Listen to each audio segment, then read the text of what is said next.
भारत की जो सबसे बड़ी कंपनीज का इंडेक्स है जिसका नाम है निफ्टी 100, वो पिछले 4 महीने के अंदर में 14% नीचे गिर चुका है। वहीं अगर मिड कैप की बारे में बात करें, वो 150 कंपनी जो होती है वो लगभग 17% नीचे गिर चुकी है। एंड अगर स्मॉल कैप की बात करें, जो सबसे छोटी कंपनी होती है, ये लगभग 19% नीचे गिर चुकी है पिछले 4 महीने के अंदर में, जो कि बहुत भारी गिरावट अभी के टाइम में पिछले 1-2 महीने में स्मॉल कैप में देखने को मिला है। वहीं अगर बात करें निफ्टी मिड कैप 150 के पी रेशियो के बारे में, तो अभी के टाइम में 35 का आ चुका है। ये पी रेशियो 44 को टच कर चुका था, बट अभी के टाइम में 35 पे ट्रेड कर रहा है। अगर आप थोड़ा सा नीचे आएंगे तो यहां पे देखिए हिस्टोरिकल पी के ऊपर एक बार नजर डालिए। 1 महीना, 3 महीना और 6 महीने के अंदर में अपने लो पे आ चुका है। मतलब पी के अंदर बहुत भारी गिरावट देखने को मिला है। ये पूरी तरह से ओवर वैल्यूड हो गया था मिड कैप, लगभग 44 का पी टच कर गया था, बट अभी के टाइम में 35 पे आ चुका है। आपको इस ग्राफ के अंदर साफ साफ दिख रहा होगा कि कितनी भारी गिरावट देखने को मिल रहा है। वहीं अगर बात करें स्मॉल कैप की, तो स्मॉल कैप का पी 28 को टच कर चुका है। ये भी लगभग 34-35 को टच कर चुका था 1 महीने, 3 महीने और 6 महीने के अंदर में। ये भी अपने लो पे आ चुका है।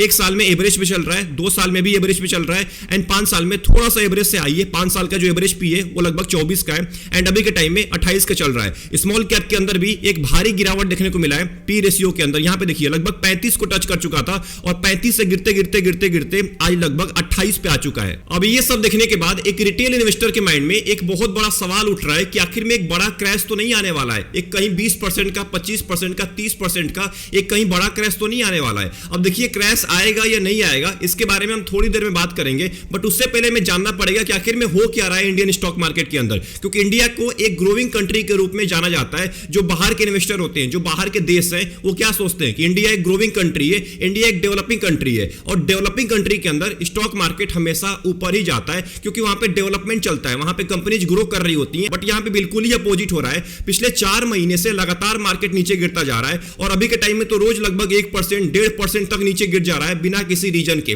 अब इतनी बड़ी गिरावट क्यों हो रही है, इसके पीछे का सबसे बड़ा रीजन क्या है, हम इस पूरे वीडियो के अंदर बात करने वाले हैं। ये पूरी वीडियो आपके लिए बहुत ज्यादा इंफॉर्मेटिव होने वाली है। अगर आप एक स्टॉक मार्केट के इन्वेस्टर हैं या आप एक म्यूचुअल फंड के इन्वेस्टर हैं, आपको अभी के टाइम में पैसा इन्वेस्ट करना चाहिए कि नहीं करना चाहिए, इसके बारे में भी बात करेंगे। तो पूरे वीडियो को ध्यान से वॉच करिएगा, तभी आपको समझ में आने वाला है। आज के समय में सबसे बड़ा रीजन है इंडियन स्टॉक मार्केट को नीचे गिराने का, जिसका नाम है ग्लोबल फैक्टर। ग्लोबल फैक्टर के अंदर में सबसे बड़ा नाम है डोनाल्ड ट्रंप का। जब डोनाल्ड ट्रंप नहीं आए थे, उससे पहले ये बहुत बात किया जा रहा था कि जब डोनाल्ड ट्रंप आ जाएंगे उसके बाद बहुत ही अच्छा होने वाला है, बिजनेसेस बहुत ज्यादा ग्रो करने वाले हैं, कंपनीज को बहुत ज्यादा प्रॉफिट होने वाला है, स्टॉक मार्केट बहुत तेजी के साथ भागने वाला है। ये तब बात किया जा रहा था जब डोनाल्ड ट्रंप नहीं आए थे। जब डोनाल्ड ट्रंप आ चुके हैं 20 जनवरी के बाद, जब डोनाल्ड ट्रंप ऑफिशियली आ चुके हैं, उसके बाद उन्होंने सभी देशों के नाक में दम करके रख दिया है। स्पेशली अभी कुछ टाइम पहले इन्होंने चाइना, मैक्सिको और कनाडा के ऊपर हाई टैरिफ लगाने की बात की थी। एंड अभी के टाइम में पिछले 2-3 दिन पहले इन्होंने एल्युमिनियम और स्टील के इंपोर्ट के ऊपर 25% का टैरिफ लगाने की बात की है। अब जब ये टैरिफ पे टैरिफ लगाते जा रहे हैं, तो कैसे बिजनेसेस ग्रो करने वाले हैं, कैसे इंपोर्ट और एक्सपोर्ट का बिजनेस होने वाला है? क्योंकि जब इंपोर्ट का बिजनेस हो ही नहीं पाएगा, जब सभी कंपनी टैरिफ लगाना स्टार्ट कर देंगी, सभी कंपनी टैक्स बढ़ाना स्टार्ट कर देगी इंपोर्ट के ऊपर, एक्सपोर्ट के ऊपर, तो कैसे बिजनेस ग्रो करेगा? और जब बिजनेस ग्रो नहीं करेगा तो ऑब्वियस है ना, कंपनीज का प्रॉफिट नहीं बढ़ने वाला है, कंपनीज का अर्निंग नहीं बढ़ने वाला है। जब कंपनीज का अर्निंग नहीं बढ़ेगा, तो अभी के टाइम में जो आपको इंडियन स्टॉक मार्केट की हालत दिख रही है, वो सारे स्टॉक मार्केट की हालत आपको देखने को मिलेगा। मैं इंडिया की नहीं बात कर रहा हूं, चाइना की बात कर रहा हूं, रसिया की बात कर रहा हूं। जो बड़े बड़े डेवलप्ड कंट्री है ना, उनके भी स्टॉक मार्केट कुछ अच्छा परफॉर्मेंस नहीं दे पाएंगे, क्योंकि कोई भी स्टॉक मार्केट कंपनीज के अर्निंग पे ही ग्रो करता है। अगर कंपनीज का स्टॉक नहीं भागेगा, अगर भारत के 50 कंपनी, टॉप 50 कंपनी का स्टॉक नहीं भागेगा, अगर उनमें अर्निंग अच्छी नहीं आएगी, तो कैसे स्टॉक मार्केट ऊपर ग्रो करने वाला है? कैसे स्टॉक मार्केट एक बुल रन फेज में आने वाला है? वो तो नीचे ही गिरेगा ना। तो अभी इन्होंने जो टैरिफ अनाउंस किया है एल्युमिनियम और स्टील के इंपोर्ट के ऊपर 25% का, इसके वजह से पिछले 2 दिन के अंदर में इंडियन स्टॉक मार्केट लगभग 2-2.5% नीचे गिर चुका है। दूसरा रीजन और एक और मोस्ट इंपॉर्टेंट रीजन है इंडियन स्टॉक मार्केट को नीचे गिराने का, जिसका नाम है INR की वैल्यू और ज्यादा वीक होती जा रही है। अभी कुछ दिन पहले लगभग 88 को टच कर दिया था, लगभग 88 को टच करने वाला था, बट अभी के टाइम में थोड़ा सा रिकवर करके 87 पे आ चुका है। बट अचानक से इतने तेजी के साथ गिरावट हो क्यों रहा है? और ये जितनी तेजी के साथ स्टॉक मार्केट नीचे गिर रहा है, उतने ही तेजी के साथ इंडियन रुपए की वैल्यू भी नीचे गिरती जा रही है। अभी कुछ टाइम पहले, कुछ महीने पहले 84 या 85 रुपए पे ट्रेड कर रहा था, बट अभी के टाइम में 88 रुपए को टच करने वाला है, और ये भी बताया जा रहा है कि ये जल्दी 90 रुपए को भी टच कर जाएगा। अब अगर ऐसा होगा ना, तो FII मार्केट में नहीं रहने वाले हैं, क्योंकि FII को बहुत ज्यादा लॉस हो रहा है यहाँ पे। अब मान के चलते हैं FII पिछले साल $1 का कोई स्टॉक खरीदते हैं, $1 की वैल्यू पिछले साल केवल 83 रुपए थी, तो 83 रुपए के हिसाब से उसने मान के चलते हैं कोई स्टॉक खरीदा और आज अगर वो एफआईआई सोच रहा है कि मैं इस स्टॉक से एग्जिट लूंगा, तो अब उसको उसी $1 को पाने के लिए 87 रुपए या 88 रुपए का स्टॉक बेचना पड़ेगा। यानी कि अब उसको ज्यादा प्रॉफिट करना पड़ेगा पहले के मुकाबले। यानी कि अब उसका लॉस होने वाला है, एफआईआई का अब लॉस होने वाला है, क्योंकि जहां पे पिछले साल $1 को पाने के लिए उसको 83 रुपए पे करना पड़ रहा था, 83 रुपए का स्टॉक बेचना पड़ रहा था, अब उसी $1 को पाने के लिए 88 रुपए का स्टॉक बेचना पड़ेगा। यानी कि 4-5 रुपए का जो फर्क दिख रहा है ना, इससे बहुत बड़ा घाटा होता है एफआईआई का, क्योंकि वहां पे 100 रुपए और 200 रुपए का ट्रेड नहीं होता है, वहां पे $1 मिलियन में, $1 बिलियन में ट्रेड होता है। तो जब इतने का ट्रेड होगा ना, तो कई 100 करोड़ का लॉस हो जाता है एफआईआई का, केवल ये 3-4 रुपए ज्यादा बढ़ जाने से। तो एक बात का ध्यान रखिएगा, अगर रुपये की वैल्यू रिकवर नहीं करेगी तो एफआईआई यहां पे नहीं रुकने वाले, क्योंकि अब उनको ज्यादा पैसा कमाना पड़ेगा उसी डॉलर को अचीव करने के लिए। इसका एग्जांपल आपको साफ साफ दिख रहा है, पिछले 4 महीने के अंदर में लगातार एफआईआई रोज एफआईआई सेलिंग करते ही जा रहा है। अक्टूबर महीने के अंदर में लगभग 1,14,000 करोड़ की सेलिंग किया था, नवंबर में 45,000 करोड़ की, दिसंबर में 16,000 करोड़ की, जनवरी के अंदर में 87,000 करोड़ की सेलिंग किया है, एंड फरवरी के अंदर में अभी तक 12 दिन के अंदर में लगभग 17,000 करोड़ की सेलिंग हो चुकी है। डीआईआई बाई कर रहा है, बट उसके बावजूद भी यहां पे एफआईआई लगातार सेलिंग किए जा रहा है। अब ये एफआईआई की सेलिंग देखने के बाद बहुत सारे लोग यहां पे कंफ्यूज हैं, बहुत सारे लोग और ज्यादा डर चुके हैं कि एफआईआई तो भारत से बाहर निकल रहा है, भारत में पैसा इन्वेस्ट करने के बारे में नहीं सोच रहा है। तो मैं आपको एक डेटा बताता हूं। देखिए, भारत के अंदर में 11,000 रजिस्टर्ड एफआईआई यानी कि फॉरेन इंस्टीट्यूशनल इन्वेस्टर लगभग 11,000 से भी ज्यादा है जो कि रजिस्टर्ड है। अब देखिए, अगर बात करें निफ्टी 50 की, तो अकेले 26% होल्ड करते हैं एफआईआई, मतलब कि 26% का होल्डिंग है एफआईआई का निफ्टी 50 के अंदर में, भारत की 50 कंपनी के अंदर में।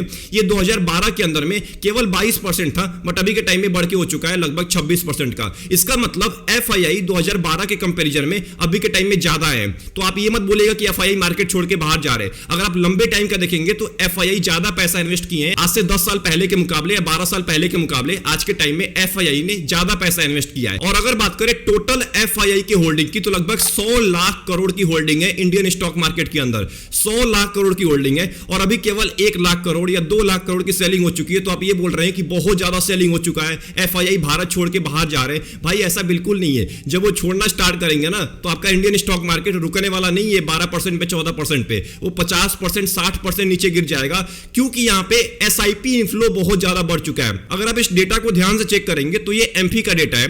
तो यहां पे देखिए, दिसंबर महीने के अंदर में लगभग 26,000 करोड़ का इनफ्लो आया है, जो आज तक कभी नहीं आया था, जो एक महीने के अंदर में देखने को मिला है। फाइनेंशियल ईयर 2024-25 के अंदर में लगभग 2,11,000 करोड़ का इनफ्लो देखा गया है। 23-24 के अंदर में केवल 1,99,000 था। अब देखिए, यहाँ पे 2,11,000 करोड़ कोई ज्यादा अमाउंट नहीं है, इतना तो एफआईआई पिछले 4-5 महीने में ही सेलिंग कर दिया है। इसी वजह से अभी के टाइम में इंडियन स्टॉक मार्केट नीचे गिर रहा है। बट अगर एसआईपी का इनफ्लो नहीं आता, अगर ये 2,11,000 करोड़ का इनफ्लो नहीं आया होता, तो अभी स्टॉक मार्केट 14-15% नहीं, अभी स्टॉक मार्केट 30-35% नीचे गिर गया होता।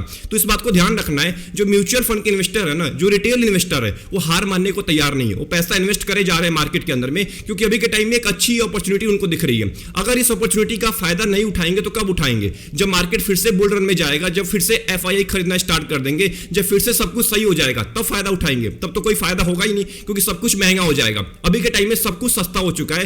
एंड जो तीसरा रीजन है जिसके वजह से अभी के टाइम में इंडियन स्टॉक मार्केट नीचे गिर रहा है, इसका नाम है कंपनी की अर्निंग। अगर बात करूं मैं 2024 और 25 फाइनेंशियल ईयर के Q1 की, तो Q1 के अंदर कोविड के बाद सबसे बेकार रिजल्ट आया था। मतलब कि इससे बेकार रिजल्ट कोविड के टाइम आया हुआ था, जो अभी के टाइम में 2024-25 फाइनेंशियल ईयर के Q1 में देखने को मिला है।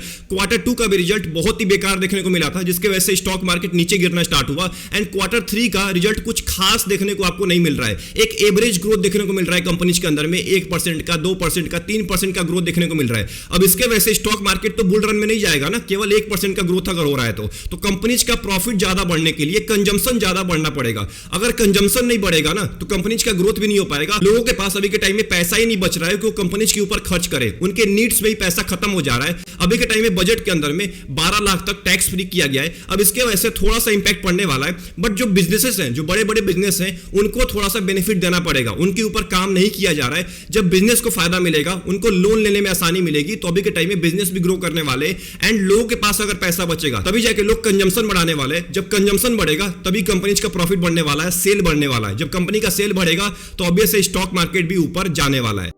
तो ये तो हमने बात कर लिया कुछ इंपॉर्टेंट रीजन के बारे में जिसके वजह से अभी के टाइम में इंडियन स्टॉक मार्केट बुरी तरह से नीचे गिरता जा रहा है। अब बात करने वाले हैं कि आखिर में कैसे रिकवरी हो सकती है, कैसे इंडियन मार्केट दोबारा रिकवर कर सकता है और कितना टाइम इसको लग सकता है पूरी तरह से रिकवर करने में, एक दोबारा अपने बुल रन फेज में आने में। अब देखिए, सबसे पहले जो ट्रम्प भाई साहब ने इतने टैरिफ्स लगा के रखे हुए हैं, इनके ऊपर उनको रिलीफ देना पड़ेगा, इनके ऊपर उनको दोबारा सोचना पड़ेगा। अगर वो दोबारा सोचते हैं, टैरिफ्स को कम करते हैं या ना के बराबर करते हैं, तो आपको फिर से एक तेजी देखने को मिल सकता है। बट अगर ट्रम्प ऐसे ही टैरिफ लगाते गए तो आप भूल जाइए कि कभी भी स्टॉक मार्केट ऊपर जाने वाला है, क्योंकि अगर वो टैरिफ लगाएंगे तो बिजनेस ग्रो नहीं करेंगे। जब बिजनेस ग्रो नहीं करेंगे तो कंपनीज का प्रॉफिट नहीं होगा, कंपनीज का प्रॉफिट नहीं होगा तो सीधा इंपैक्ट पड़ता है स्टॉक मार्केट के ऊपर। दूसरा पॉइंट है, आईएनआर की रिकवरी बहुत ज्यादा इंपॉर्टेंट हो चुकी है अभी के टाइम में, जो लगभग 88 को टच कर चुका है। उसको रिकवर करके कम से कम 85 या 86 रुपए आना पड़ेगा, तभी जाके आपको एक ग्रोथ दिखने वाला है, तभी जाके एफआईआई मार्केट के अंदर आने वाला है। जो हमारा अगला पॉइंट है कि एफआईआई को मार्केट में आना पड़ेगा। अगर एफआईआई मार्केट में नहीं आते हैं तो आप केवल एसआईपी इनफ्लो के बदौलत मार्केट में पैसा नहीं बना सकते हैं, क्योंकि जितना एसआईपी इनफ्लो आ रहा है उससे कई गुना ज्यादा एफआईआई सेलिंग कर दे रहे हैं। जब एफआईआई सेलिंग करेंगे और एसआईपी इनफ्लो उससे कम आएगा तो मार्केट नीचे ही गिरने वाला है। अगर इनफ्लो ज्यादा आता है, डीआई ज्यादा पैसा इन्वेस्ट करते हैं और एफआईआई कम सेलिंग करते हैं, तब जाके मार्केट ऊपर जाता है। अगर डीआई कम बाई कर रहे हैं और एफआईआई उससे ज्यादा सेलिंग कर रहे हैं तो मार्केट नीचे ही गिरेगा। तो यहां पे एफआईआई को इंडियन स्टॉक मार्केट में आना पड़ेगा, उनको ट्रस्ट करना पड़ेगा। उसके लिए आईएनआर की वैल्यू बहुत अच्छी होनी चाहिए, आईएनआर फिर से रिकवर करना चाहिए। अगर आईएनआर ऐसे ही गिरता रहा तो एफआईआई यहां पे नहीं आने वाले। एंड जो आखिरी पॉइंट है जिसका नाम है क्वार्टर 4 का रिजल्ट। अभी के टाइम में क्वार्टर 4 का रिजल्ट अच्छा ही आना चाहिए और बहुत ही अच्छा आना चाहिए। मैं ऐसा नहीं बोल रहा हूं कि जैसे क्वार्टर 3 का रिजल्ट आ रहा है, एक एवरेज रिजल्ट देखने को मिल रहा है, ऐसा रिजल्ट नहीं चाहिए। क्वार्टर 4 के अंदर बहुत ही अच्छा रिजल्ट चाहिए, तभी जाके स्टॉक मार्केट एक बुल रन फेज में आ पाएगा, तभी जाके स्टॉक मार्केट को उम्मीद मिलेगी ऊपर जाने की। नहीं तो अगर एक एवरेज रिजल्ट आता है क्वार्टर 4 में भी तो आप भूल जाइए कि स्टॉक मार्केट बुल रन में जाने भी वाला है। तो ये कुछ 4-5 पॉइंट थे जो अगर होता है तब जाके एक रिकवरी देखने को मिल सकती है और दोबारा अपने ऑल टाइम हाई को टच करने के लिए कम से कम अभी से 3 से लेके 6 महीने का तो टाइम लगेगा ही लगेगा। बट अगर ऐसा ही चलता रहा जो आज के टाइम में चल रहा है तो आप भूल जाइए कि अगले 3 से लेके 6 महीने या इस पूरे साल के अंदर में रिकवरी भी देखने को मिल सकती है। तो आई होप आपको पूरी वीडियो पसंद आई होगी। अगर आपको पूरे वीडियो से कुछ भी सीखने को मिला, वीडियो को लाइक कर दीजिएगा एंड चैनल को जरूर सब्सक्राइब कर लीजिएगा। आपका क्या ओपिनियन है इंडियन स्टॉक मार्केट के गिरावट के ऊपर और एफआईआई के सेलिंग के ऊपर, इंडियन रुपये के गिरने के ऊपर, कमेंट बॉक्स के अंदर टाइप करना मत भूलिएगा। मिलते हैं एक और इंपॉर्टेंट वीडियो में, तब तक के लिए अपना ध्यान रखिए। Best of luck, take care.